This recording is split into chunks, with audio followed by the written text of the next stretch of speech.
Hi, everyone. Welcome to Chapter 5, Peer Groups. And of course, what is more important to the adolescent than their peers?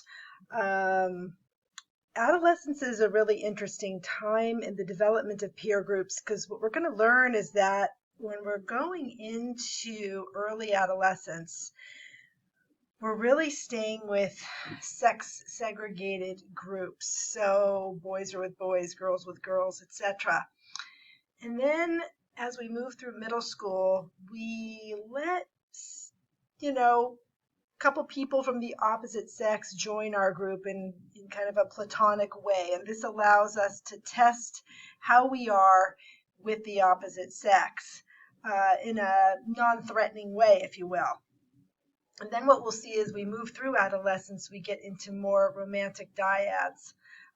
And by junior and senior year, not quite as much into the group dynamic. But also keep in mind what's happened before this time, because in childhood, this is where we're developing our social skills. And if we are a kid that has had a rough road socially, maybe we're a little bit behind developmentally, maybe our social skills aren't as developed, maybe we've been finding ourselves without friends in elementary school, or we've had a hard time managing socially, we're going to take that into adolescence as well. So lots going on leading up to the period of adolescent social development, and certainly lots of development as we head through this time period of adolescence. And, definitely your 12-year-old adolescent is not going to be the same as your 18-year-old because this is, like I said, a big time period for development itself. So let's go ahead and head into Chapter 5.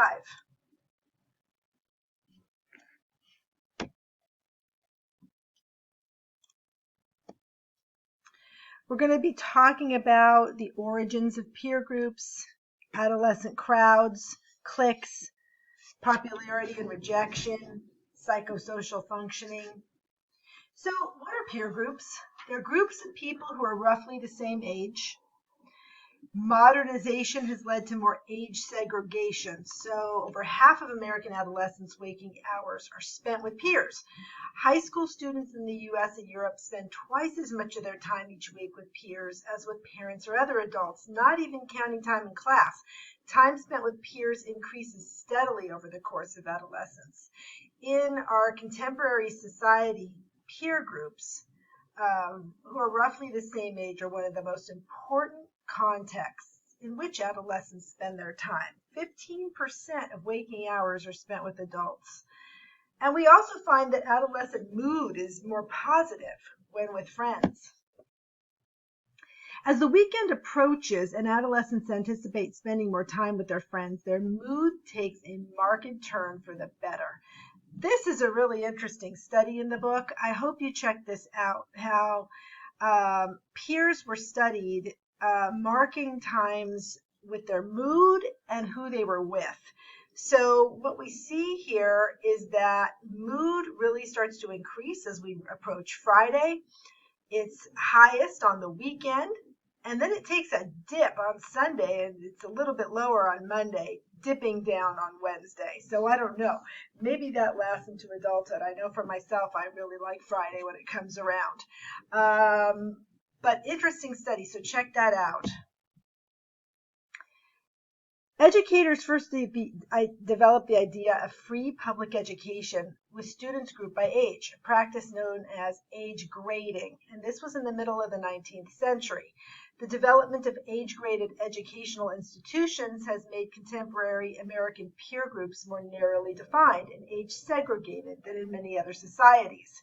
So, in many places you used to have, the little red schoolhouse, right, where you had peers of varying ages in that one room. And, part of that was because there weren't as many peers, weren't as many people, and especially in a small town. But then you had this development really as we've grown age grading. So we are put with our peers of the same age. Elementary school was common before 1900, but high school was reserved for those with money. And there was a change in the size of the youth population. The baby boom created an adolescent boom in the 1960s and early 1970s. And adolescents comprised over 10% of the U.S. population in 1975. Today, 1 in 7 individuals in the U.S. is an adolescent. The proportion of the population that is adolescent varies around the world. It's highest in developing countries, especially in the Arab world, and lowest in highly industrialized countries like Japan. There was a rapid increase in the number of teenagers between 1955 and 1975. Many people conceived children right after World War II during the post-war baby boom. During the mid-1970s, more than 1 out of every 6 Americans was a teenager, and this trend turned downward in 1975, and the relative size of the adolescent populations decreased until 1995. But during the last decade of the 20th century, when the products of the baby boom began raising adolescents of their own, the size of the teenage population began increasing once again, meaning as we entered the 21st century, approximately 1 in 7 were adolescents. Social scientists have tracked the size of the adolescent population for a couple of reasons. Changes in the number of adolescents may warrant changes in the allocation of funds for social services, educational programs, and healthcare. And changes in the size of the adolescent population might have implications for understanding the behavior of cohorts. Cohort size is important in how adolescents transition to adulthood. For example, crowded cohorts may experience greater competition for resources like jobs or spaces in college, but they also command more public attention from politicians and advertisers. So we need to track adolescent size, in other words, to know what kind of resources we're going to need. When we have a lot of adolescents, we're all obviously going to have a lot of adults, and eventually we're going to have, hopefully a lot of elderly. So that's going to demand resources. So when we track adolescents, we know what's coming. What kind of job market do we need to have? What can the colleges expect? What do we need for funding, etc.? Is there a separate youth culture? The belief that teenagers have become separated from adult society and established their own separate youth culture was first expressed by James Coleman more than 50 years ago. Although the parents he surveyed felt that academic achievement should be a priority, the adolescents lived in a social world where academic success was frowned on, where doing well in school did not earn the admiration of peers, and where wealth, athletic ability for boys, and good looks for girls mattered most. A study in 2006 looked at the changes of adolescence from 50 years ago, and the combination of physical attractiveness, athletic ability, and money was still associated with popularity. One noteworthy difference was observed in non-white families. In these communities, the student body was fragmented into crowds defined largely by ethnicity and social class. And there often was tension among crowds, as well as crowds that expressed a strong opposition to middle-class culture. Has the rise in peer groups isolated adolescents from adults and contributed to adolescent problems? That's a question for you to answer.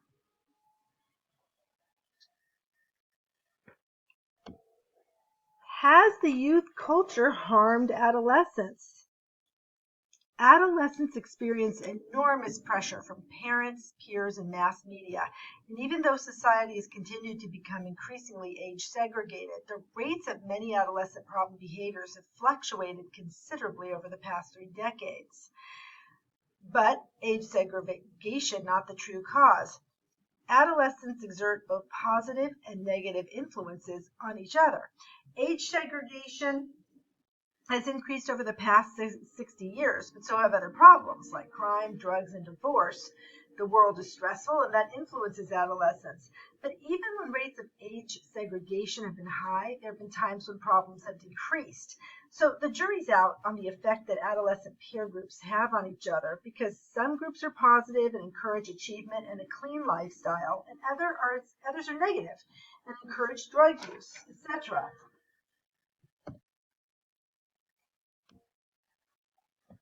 The nature of adolescent peer groups, the structure of peer groups changes as adolescents move into as individuals move into adolescence. There's a sharp increase during adolescence in the amount of time individuals spend with peers. First, there's an increase in the amount of time individuals spend in the exclusive company of their peers. For example, 1/2 of the typical American adolescent's waking hours are spent with peers. And again, 15% with adults. Peer groups function much more often without adult supervision than they do during childhood. So, whereas the majority of children's activities are organized and supervised by adults, teenagers are given far more independence. So they get to go places by themselves, the mall, or out to eat, or, to a friend's house, or things like that. During adolescence, increasingly more contact with peers is between males and females. So adolescents spend more time with opposite sex peers. Childhood peer groups are highly sex segregated. And during adolescence, the structure of the peer group changes as teens begin to associate more with members of the opposite sex. And then finally, kids' peer relationships are limited mainly to small groups. Adolescents spend more time with large collectives of peers or crowds. These crowds begin to emerge. Studies show that it's not until early adolescence that individuals can confidently list the various crowds that characterize their schools and reliably describe the stereotypes that distinguish the different crowds from each other. We're talking about crowds. We're going to talk about that in a minute, but we're talking about like your jocks, your drama kids, your goth, your stoners, gamers. Those are the crowds we're talking about. Both supervised, this is on the left of your screen, and unsupervised to the right, time with peers increases during adolescence. The increase in the amount of time that girls spend with peers is especially steep. And we see that same-sex peers is in the yellow, and, oh no, that's the average. Same-sex is green, and then mixed-sex boys, blue, mixed opposite-sex girls, red. Okay. So, the nature of adolescent peer groups. Cliques are small groups, 2 to 12 people, defined by common activities or simply by friendship. They see each other regularly. These groups range from 2 to 12 people, but the average is about 5 to 6. And the importance of the clique is that it provides the main social context in which adolescents interact with each other, right? Despite the popular image of adolescence as cliquish, fewer than half of adolescents in any school are members of cliques. Girls are more likely than boys to be members of cliques. And adolescents' positions in their school's social network were relatively stable over time. Crowds. Larger, more vaguely defined group based on reputation. There's some of the examples. Membership is based on reputation or stereotype, not actual friendship. So I could be a member of the, goth crowd, but I might not be friends with everybody in that crowd. But you might know me though, or know about me because I'm related to that crowd through stereotypical descriptions, right? Through reputation. So these are large reputation-based groups of people, and they may or may not spend time with each other. And adolescents may find themselves in a crowd they don't wish to be associated with, or they can be in multiple crowds. Cliques and crowds serve different purposes. Cliques are based on friendship, and are where adolescents learn their social skills. And in contrast, crowds are not based on interaction, but contribute to an adolescent's sense of identity. The clique is going to lead to social development, like how to be a friend or communicate. And the crowd leads more to self-identity and whether you are, maybe good or bad or whatnot.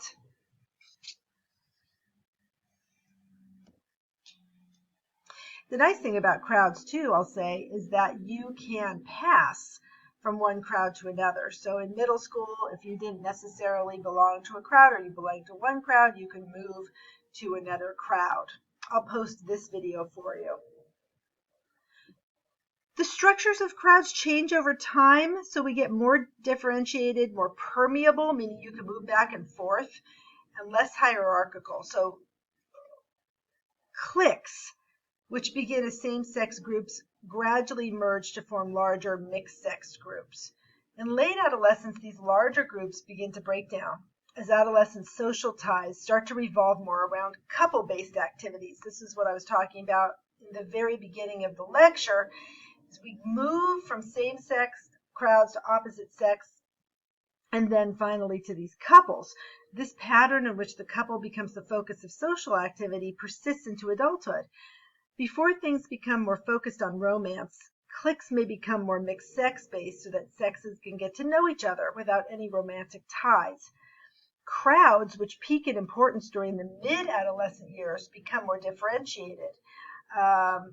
Because there are more crowds in high school, they're easier to pass through different ones and identify with different crowds at different times. I remember this guy I went to high school with. One year he was a preppy guy, Argyle sweater type guy. The next year he was like, sort of a goth type guy. And then third year he was like, I don't know, a hunter type guy. I don't know. It was like every year he changed his persona.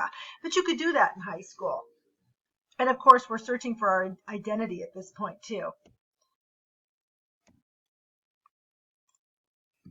Changes in peer groups, intermingling of boys and girls peer groups increases during early adolescence, but it starts first among physically attractive adolescents who often are clique leaders. The mean count refers to the mean number of interactions with other sex peer groups. So we see as it goes up, high attractiveness there. The transformation of the nerds. There's a study of Midwestern high school. The researchers observed the adolescents there. Some who were considered nerds were able to move into the normal group during high school. And this was because in middle school there are fewer crowds, and sometimes only two. And high school offers more options. So the development of physical and social skills also helps in this transition. So as we develop this way, we have more opportunity to be in more crowds. So there's opportunities for growth and change in high school, in the high school years, beyond the middle school setting. Adolescent behavior is affected by crowds in 4 ways. Youth imitate the behavior of high-status peers. Crowds establish social norms. They reinforce those norms. And when adolescents are reinforced for following a crowd's norms, they feel better about themselves and further incorporate their crowd membership identity. So adolescent crowds can be mapped on 2 distinct dimensions: how involved they are in adult-controlled institutions like school, and how involved they are in the informal peer culture. For example, jocks and populars will be involved in both peer culture and adult culture because we have sports and school involvement there. And when you get sports and school involvement, you're also going to have adult involvement in the way of teachers, coaches, parents. The brains will be involved with adult culture, and the partiers with peer culture, but not really adult culture, right? Adolescent crowds serve as reference groups, and individuals become branded on the basis of who they hang out with. As such, the crowd becomes an important role in developing an adolescent's sense of identity. But this also has an impact on the adolescent's behavior and feelings about himself. This is a model for mapping the social world of adolescent peer groups. So we have involvement in the peer group, the peer culture at the bottom, involvement in the adult institution on the left there on the y-axis, and you see involvement in adults, the nerds, the brains, the populars, the jocks. Those that are involved more in school-related crowds are going to also have involvement in adult institutions. Then down in the peer group, I love the name toughs, the druggies or the stoners, the partiers. They're not going to be as involved in the adult culture. So this is going to have an effect, obviously, on the trajectory of the adolescent who we're hanging around with, what we're involved with, the type of people we're involved with. Crowds as reference groups. So crowds contribute to the definition of norms and standards for such things as clothing, leisure activities, and taste in music. And this is going to provide a basis for the adolescent's identity. For example, adolescents who have higher self-esteem are more likely to identify with crowds that have higher status. Adolescents' behavior is affected by crowd membership in different ways. One, we imitate the behavior of the crowd leaders. And we talked about this establishing norms and values and expectations for us, and we're reinforced for that. And then we may feel better about ourselves when we are reinforced for following those norms, and we might incorporate some of that into our own identity. Sometimes there can be peer pressure in crowds to behave in a certain way, and different schools will look differently at different crowds. For example, it may or may not be cool to be a jock, depending on what school you go to. There's also some evidence that in multi-ethnic schools, teens first divide along ethnic lines, like Black, Hispanic, and white, and then into the more familiar adolescent crowds, like jocks and populars. There's also reason to believe that the meaning associated with belonging to different crowds may vary among different ethnic and socioeconomic groups. Cliques typically are composed of people of the same age, same race or ethnicity, same SES, same sex, at least during early and middle adolescence. The most important influence on the composition of cliques is similarity. Age grouping in junior and senior high schools make it unlikely that an individual will have friends that are really older or much younger than them, right? Some adolescents will have friends who are a grade ahead or behind them in school, but really because we're age segregated, we're staying with those same age peers. Sex segregated peer groups might be due to the fact that cliques are formed largely on the basis of shared activities and interests. So generally, pre-adolescent and early adolescent boys and girls are interested in different things, or because of children and young adolescents' concern about behaving in ways judged to be sex appropriate, we're going to stay in those groups. Sex segregation begins in childhood and continues through most of adolescence, but again weakens in later adolescence, like we talked about. Ethnicity is not particularly a strong determinant of clique composition during childhood, but it does become increasingly powerful throughout adolescence. In fact, by middle and late adolescence peer groups are typically ethnically segregated, which could be due to residential segregation, differential levels of academic achievement of adolescents from different groups, parental influences, or perhaps because of adolescents' misinformed attitudes and perceptions of other ethnic groups.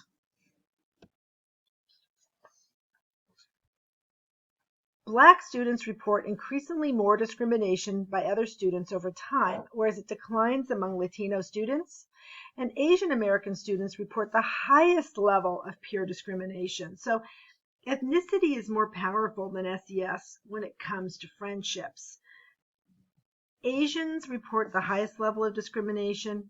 Again, Black students report an increasing amount, and Latinos a lesser amount. It declines. And, maybe with everything going on in the world, the place to start, we're talking about reform, we're talking about change, is at this level. Childhood into adolescence, and tackling some of these issues. Common interest among friends. 3 factors appear to be important in determining adolescent clique membership and friendship patterns. 1, orientation towards school, which means attitudes, achievement, future plans, orientation toward the peer teen culture, like type of music, clothing preferences, how you spend your leisure time, and involvement in antisocial activity like gangs. In school, adolescents who are with others who value academic achievement spend more time studying and less partying, and they also influence each other's GPAs. They can influence what courses are taken when friends come from school and not from neighborhood. They have higher GPAs. Teen culture, adolescents influence each other's dress, music, activities, etc.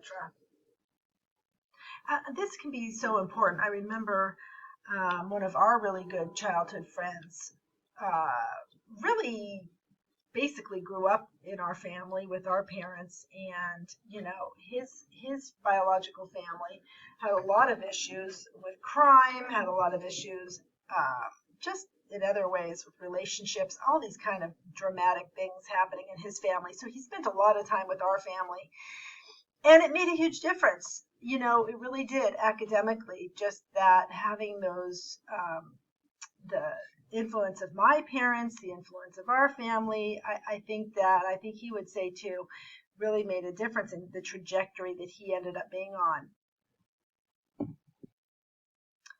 Deviant peer groups, like antisocial, aggressive adolescents, gravitate toward each other. And gangs, antisocial peer groups that are identified by name and symbols. Greater risk for more problems, of course, antisocial behavior, psychological issues, violence, victimization, and more isolated from their family. Adolescents with deviant friends show the same emotional issues as those without friends. They are just not as lonely.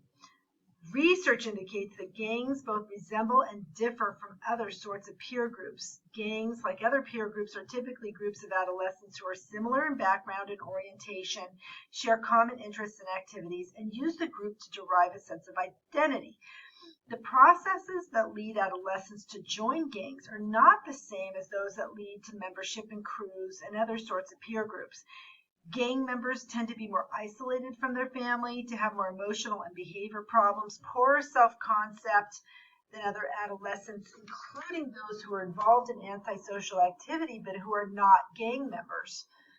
Adolescents who belong to gangs are at greater risk for many types of problems, in addition to antisocial behavior. And we've talked about this: psychological distress, impulsivity, psychopathic tendencies, and exposure to violence and violent victimization.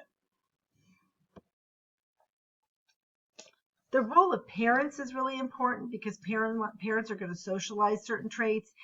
They predispose teens to certain crowds.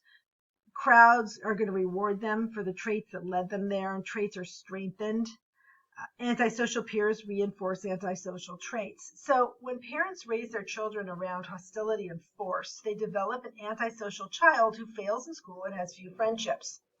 Well, that seems pretty obvious, right? This leads them to look for other antisocial people to be friends with, and in turn, they reward each other for their misdeeds. When we have more effective parenting, it's going to reduce the likelihood that adolescents will associate with deviant peers, and that's going to reduce problem behavior. Parental monitoring and management of peer relationships can play a role in this. But when parents forbid adolescents from associating with peers the parents disapprove of, they may inadvertently drive adolescents to become closer to those peers. Interestingly, group-based interventions with adolescents have been found to have iatrogenic effects, and what that means is undesirable consequences of a well-intentioned treatment. So evidently, when antisocial adolescents associate with like-minded peers, they just become better delinquents. This is a process known as deviancy training. Other attempts at reducing violence, such as teaching adolescents nonviolent forms of conflict resolution, have been unsuccessful. So basically, they just feed off each other. You put, a bunch of delinquents in a room, and they're going to share their tricks instead of learning more effective management skills. Adolescents' choice of friends both influences and is influenced by their traits and interests. So we have adolescents' characteristics influencing their choice of friends, and then their friends influencing characteristics. What about similarity between friends, selection or socialization? So antisocial activities like delinquency and drug use, it appears that birds of a feather flock together. So we choose people, right? So for example, adolescents who are alcohol users tend to select peers who also use alcohol. And this is an example of selection, which in turn increases their alcohol consumption. And this is an example of socialization. Peer influence stronger for day-to-day preferences than for risky behaviors that worry parents. So peer influence, socialization, tends to be stronger over day-to-day preferences like clothing, binge drinking, etc. whereas selection may be stronger for delinquency, drug use, and gang membership.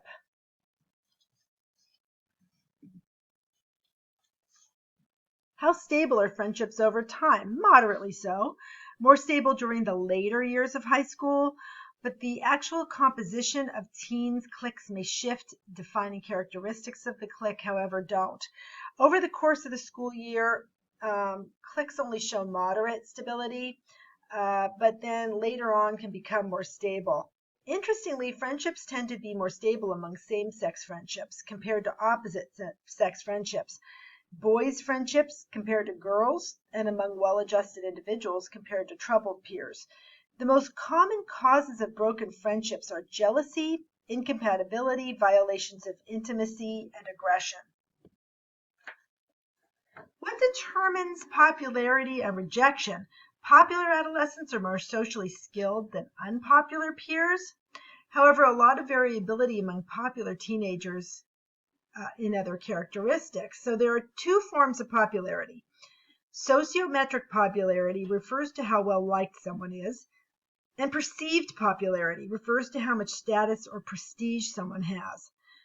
Whereas sociometric popularity is determined mainly by social skills, friendliness, sense of humor, and so forth. These are qualities that are valued by all kinds of people. The determinants for perceived popularity are variable. For example, having a boyfriend or girlfriend may have little to do with perceived popularity in 5th grade, but boy, by the time you get to 9th grade, it can be highly correlated. So the same person can have perceived popularity, but not necessarily sociometric popularity, right? And that sort of makes sense because you can have someone that's popular that's not very nice. I'm sure you guys know someone like that.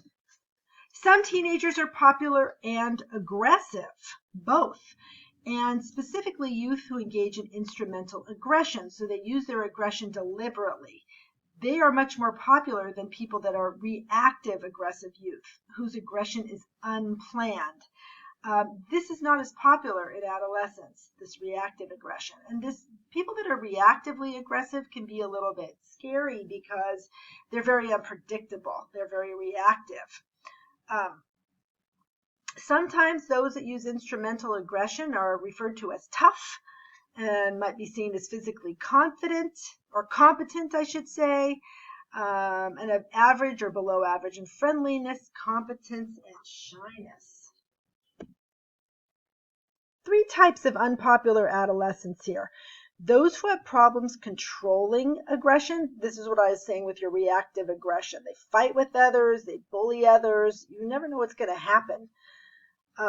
Your withdrawn type, these are your shy types, your anxious, inhibited. These can often be the victims of bullying.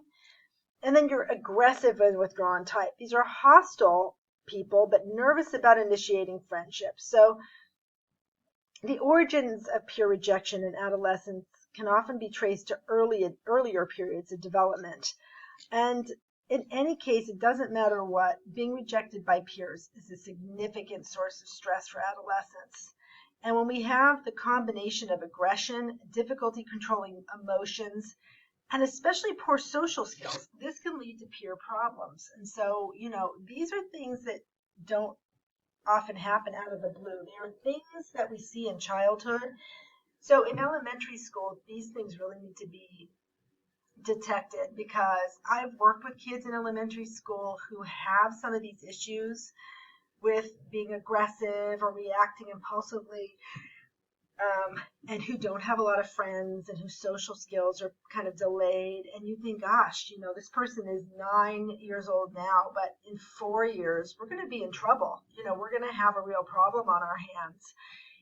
And so you try to do what you can to work on those social skills and impulse control issues and just how to get along and compromise with other people and negotiate with people. And then hopefully once the individual starts to catch on to these social skills and things improve, it just starts to reinforce each other because then you start to get more friends and you start to learn. So very important to keep an eye on this in childhood. Boys are more physically aggressive than girls. Girls also act aggressively toward peers, but engage in what we call relational aggression. So girls may not come out and hit you, but boy, they have no problem ruining a reputation or disrupting a friendship. So relational aggression might involve rumor spreading, might involve nasty social media posts, things like that. This is relational aggression. So girls will act mean to balance out the power of popularity. If one clique member becomes too popular, the others may turn on her by gossip or rumor spreading. So it's really, it's still very aggressive. Um, Hostile attribution bias, this is the tendency to interpret ambiguous interactions with others as deliberately hostile. And in the research, there's been some studies about working on this, working with hostile attribution bias so that peers don't assume that people are being hostile. And that's helped to bring down aggression as well. Popular teens still tend to have more close friends than those that aren't popular. They have a better social life and participate in other activities. And part of the reason, again, is good social skills. So I can't stress how important it is for kids in elementary school to be caught early, those with social skill issues. And some of the school districts, will say, well, we deal with academics, we don't deal with social skills. And other districts are very good about having groups that help with social development, or a school psychologist that deals with those issues too. What are the consequences of rejection? Peer rejection and being unpopular can have negative consequences for adolescents' mental health and psychological development. It can cause depression, behavior issues, academic problems. There's 3 types of disliked teens. One is unpopular. They have trouble controlling their aggression. And again, these are teens where it just doesn't make sense why they're aggressive. They're reactive. Maybe they have hostile attributions where they see things as being hostile when they're not, so they respond accordingly. These kids can be a little scary sometimes. Withdrawn individuals who are more shy, anxious, and inhibited, they're more prone to being bullied. And of course, like I said, aggressive and withdrawn. Trouble controlling their anger, not good with friendships.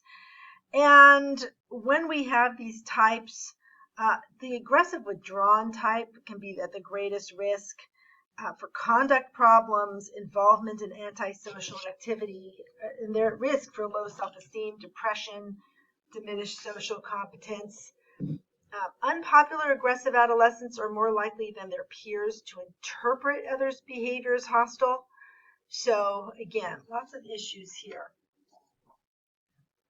Victimization and harassment. Unpopular youth may lack the social skills and social understanding necessary to be popular, so they become easy targets for bullying. And this creates a cycle of teasing, and they blame themselves for their victimization sometimes. And this has lifelong effects into the adult period of development. And so we can have anxiety later on that becomes like a social anxiety issue. We have an undermining of the feeling of being academically competent. Academic performance and school engagement can be undermined. Not all rejected students are bullied, though, but still, children who are victimized but who have supportive friends are less likely to be caught in this cycle. So when we are victimized but we have supportive friends, it can really help. Researchers are just now beginning to systematically study cyberbullying. And this is bullying that happens over the internet and cell phones, which approximately 15% of adolescents report being involved in. Bullying and victimization are common teenage experiences. Perhaps surprisingly, many bullies are also victimized. There are 4 common responses to being bullied: being passive, being aggressive, seeking support, and being passive aggressive and seeking support. In one study, adolescents who used passive strategies like ignoring the bully or walked away reported fewer emotional or behavioral problems than those who fought back, sought help, or used a mixture of approaches. I know in my office I've had a couple of kids who have been victims of bullying or who have witnessed it, and part of the issue is how the school and how the teachers handle bullying. And I've had more often than not kids report that there is really no point in telling the teacher about their bullying experience because nothing's going to happen. I had one child who was talking to me. This was a kid in middle school. One child who was talking to me about being bullied. And then, I had asked, well, who can you go to? Who can you talk to about it? And he said, no one. He said, one day there was a kid in a wheelchair at my school, and this other kid punched him in the stomach, and the adult did nothing. And he said, if the adult's not going to do anything about that, why on earth would I go to that adult? And so, I have found these kids to be very mature in their reasoning and honestly hard to argue with, because when you see something like that and nothing's being done, you know that there has to be more training in schools. And there has been some research about bullying and harassment in schools and what to do about it in the school setting. Anxious adolescents are frequently harassed and picked on by others, which leads them to be rejected by their peers and more anxious as a result. So when a teen is withdrawn and has poor social skills and lower self-esteem, they may become depressed, which may make them a target. So being bullied can have these problems, and these can extend to adulthood. You see lower education and earnings. So again, having a support system, friends that can help, and I think adults that believe in them help as well. Peer harassment can be experienced directly as a victim or indirectly. So witnessing someone being bullied can prevent some of the harm that being a victim can do. When a teen thinks that he alone is being bullied, it can cause more anger and humiliation.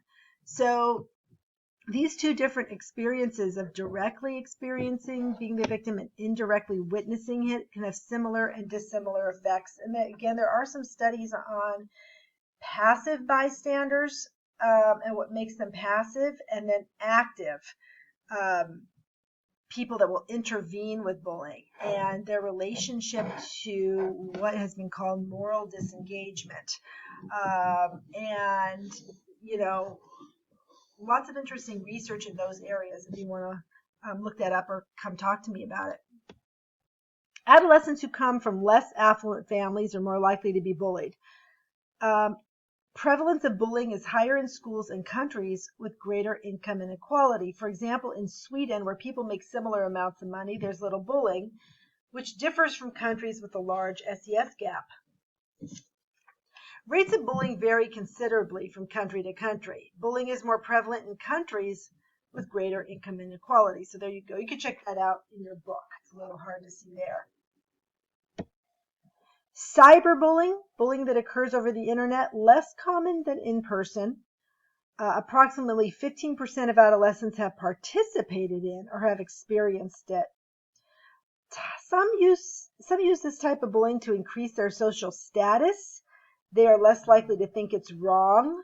In-person bullying can make a person less popular, but cyberbullying can be the opposite. So,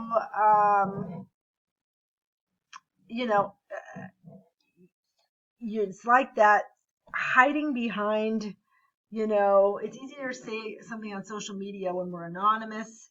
You can't see the victim's face. And all of a sudden you have a following of people, not just the few that see you at school. So there's lots of things going on there. Still in-person bullying more common. Here is the trends in bullying and victimization over time among U.S. students in grades 6 through 10. So we see the trend line going down there.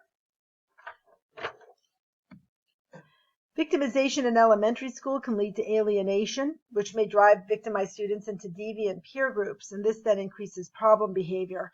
So being victimized in public where others are watching but don't help is especially humiliating. You can imagine that. Others are watching but no one is helping, as if what? What do you think then? Those who are bullied can become bullies and have the most issues. When the school takes a stand against bullying by putting students in a position to catch bullying, it can make a difference. But some don't know what to do, and some might not want to get involved. Many kids report being bullied outside of school rather than on school grounds. So there's less adults to see it. How do we help unpopular teens? Numerous interventions have been designed to improve adolescent social competence, including those that focus on improving unpopular adolescent social skills, including self-expression, leadership, and how to communicate and talk with peers. A second approach involves unpopular adolescents participating in group activities with popular ones under the supervision of psychologists. And a third approach concerns improving behavioral and cognitive abilities, including problem solving. Social problem solving strategies like PATHS, PATHS, which is promoting alternative thinking strategies, are designed to improve individuals' abilities to judge social situations and figure out acceptable ways of behaving. And this program has been shown to be effective in reducing behavior problems in elementary school children. One of my students once, who used to be a teacher, said, I think she was an elementary school teacher. I can't quite remember what grade she taught, but she said she was having one year there was a problem with someone in her class being bullied. So what she did is she brought together the bully and the victim, and I think there were a couple of other people involved as well, and had a group conversation, and she would meet with them as a group regularly. And she said once they started to talk and get to know each other's struggles, know each other on this personal level, they started to become the best of friends. And she said it was really interesting. But I think it's true. All of these kids, whether you are the bully or the victim, there's issues there. So knowing that and working on both sides is important. The peer group and psychosocial development. Regardless of the structure of norms of a particular peer group, peers play an extremely important role in the psychological development of adolescence. Individuals who are unpopular or who have poor peer relationships during adolescence are more likely to be low achievers in school, drop out of high school, show higher rates of delinquent behavior, and suffer from mental health problems. And many of these are going to carry into adulthood. The family and the peer group provide contrasting opportunities for adolescent activities and behaviors to emerge and develop. The family is organized around work and other tasks, and it may be important in the socialization of responsibility and achievement. The peer group provides more frequent opportunities for interaction and leisure, which contributes to the development of intimacy and enhances the adolescent's mood and psychological well-being. All right, that is the end of peer groups and that chapter. I hope you enjoyed it, and I'll see you next time.